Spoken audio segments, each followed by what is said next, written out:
Have you ever booked a vacation, a safari, or holiday, and then what you experienced in the real world, the glossy brochure the agents didn't tell you about? We'll talk about that a little bit. I got an email from Jason talking about a friend of his who had experience at a safari lodge. I see Jackson in the corner. And how that relates to my Greenland trip coming up. But I thought in just kind of keep going in this little video series of prep, I'll share a bit of eyewear details here. I've got 3 pieces of eyewear I'm taking with. I'm probably not taking my glasses. I'm not going to have to look at detail, hopefully. We'll see. But the 3 glasses that I am taking. First one, obviously, ski goggles. These are my Oakleys. I can't remember the name or the model or whatever the case is. But I've used them a few years. Yeah, so it's kind of nice.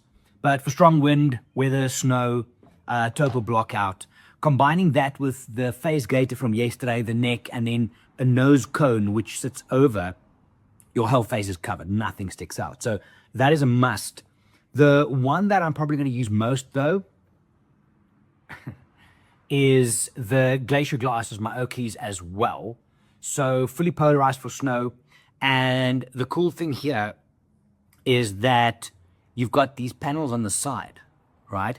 And they stop any wind and glare coming in from the side because you've got 10 hours.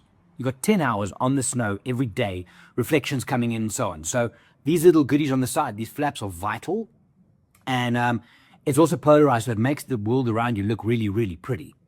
I have got to look at this, though, because these little goodies, these little flaps, if you will, on the side, they come off quite easily. So I'm going to just, how I secure them, because I don't want to get to day 17 and then they go. So those are the 2 main ones. And I'm also taking these ones. They are also snow glasses from Zeal, I think it is.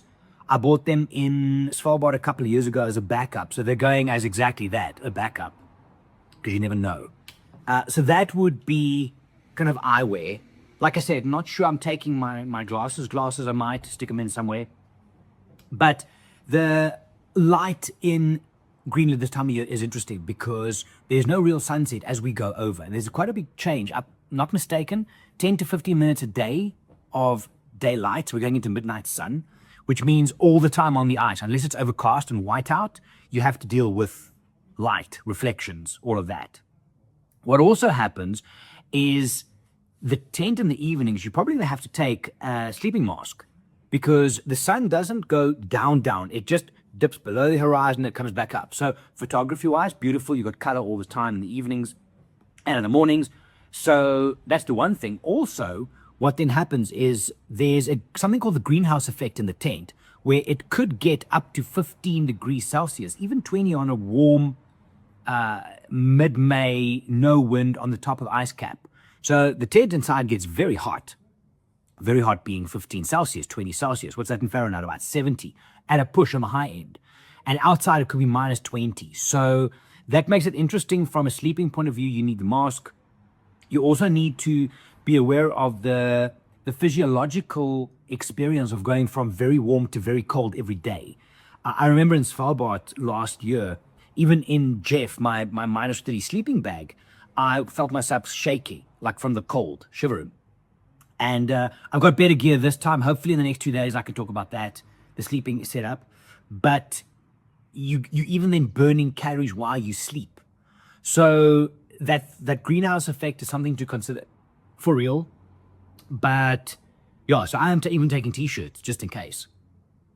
Then the other thing that I was kind of reading up on, and again, these videos are just kind of me brainstorming for myself, right? Is there are probably about 3 or 4 biological dead zones in the world.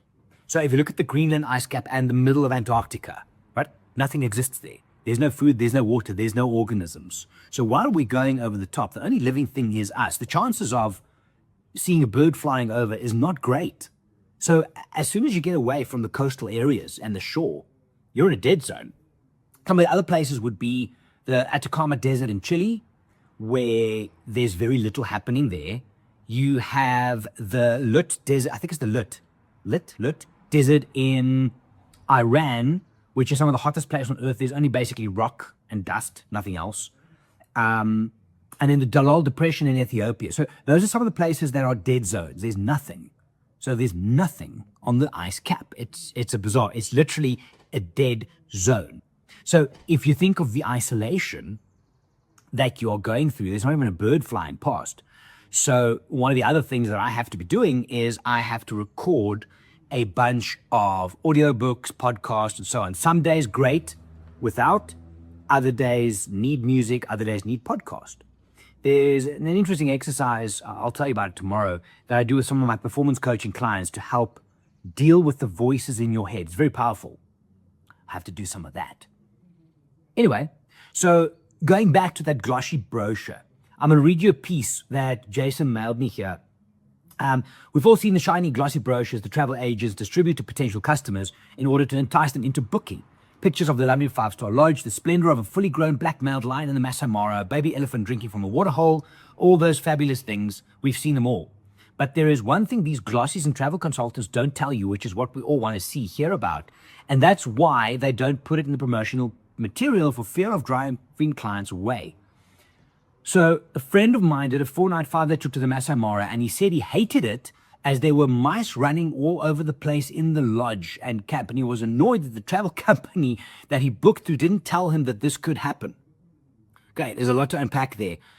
First of all, it's nature. You're in the wild. However, if at your lodge there are mice running around everywhere in and out the lodge, it's not great. Not something they're going to put in the brochure.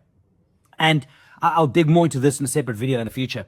But the idea of what you expect, like when I go to Africa, safaris, Borneo particularly, I'm expecting insects, and a lot of them, right?